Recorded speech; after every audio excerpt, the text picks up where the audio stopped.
అను, మీరా ఇద్దరు పొరుగింటి పిల్లలు. కానీ వాళ్ళ బంధం మాత్రం అక్కా చెల్లెళ్ళ కన్నా ఎక్కువ. చిన్నప్పటి నుంచి కలిసి ఆడుతూ నవ్వుతూ అప్పుడప్పుడు తగువులు పడుతూ క్షణాల్లో మళ్ళీ కలిసిపోయే వాళ్ళు. వాళ్ళకి చాలా ఇష్టమైన చోటు ఊరి అంచున ఉన్న ఒక పెద్ద మర్రి చెట్టు. ఆ చెట్టు వేర్లు ఊయల్లా ఉండేవి. వేసవి కాలంలో చల్లని నీడని ఇచ్చేవి. ఒక వేసవి సెలవుల్లో అను అంది, మీరా, ఈరోజు కొత్తగా ఏదో చేద్దాం, రత్నాలు వెతుకుదామా అని అడిగింది. మీరా ఆశ్చర్యపడి సరే అంది. రత్నాల, మన ఊర్లో దొరుకుతాయా? ఎందుకు కాదు అని చిరునవ్వు నవ్వింది. భూమి ఏదో దాచిపెట్టుంటుంది మన కోసం. ఒక చిన్న కర్రతో వారు చెట్టు వేర్ల దగ్గర తవ్వడం మొదలు పెట్టారు. మొదట రాళ్ళు, పొడిపడ్డ ఆకులు తప్ప ఏమీ కనిపించలేదు. మీరా నిరాశగా ఇది పనికిరాదు అని అంది. అప్పుడే ఆమె కర్ర గట్టిగా ఏదో తాకింది.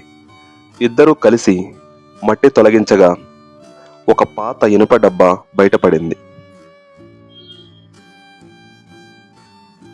వారు ఆ ఇనుప డబ్బాని జాగ్రత్తగా బయటకు తీశారు. ఆ ఇనుప డబ్బాని ఆసక్తిగా తెరిచి చూశారు.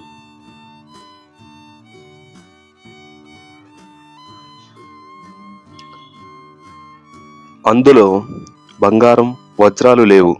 కానీ కొన్ని పాత గుల్లలు, రంగురంగుల గాజుమణులు, చిరిగిన ఒక చిన్న కథా పుస్తకం, చిన్న మట్టి బొమ్మ కనిపించాయి.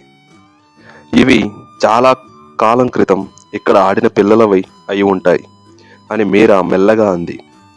అను తల ఊపింది. వాళ్ళిద్దరూ ఆ డబ్బానే రత్నమని భావించారు. అందులో ఉన్న వస్తువుల వల్ల కాదు, వాటి వెనుక దాగి ఉన్న కథల వల్ల. తరువాత రోజు వాళ్ళు తమ జ్ఞాపకాలు కూడా ఆ డబ్బాలో ఉంచాలని నిర్ణయించారు. అను తన చేతి కంకణాన్ని, అలాగే మీరా తన చిత్రాన్ని ఒక చిన్న కాగితం మీద ఇలా రాశారు. ఈ డబ్బా ఎవరికైనా దొరికితే తెలుసుకోండి. మేము, అను, మీరా, మేము మంచి స్నేహితులం.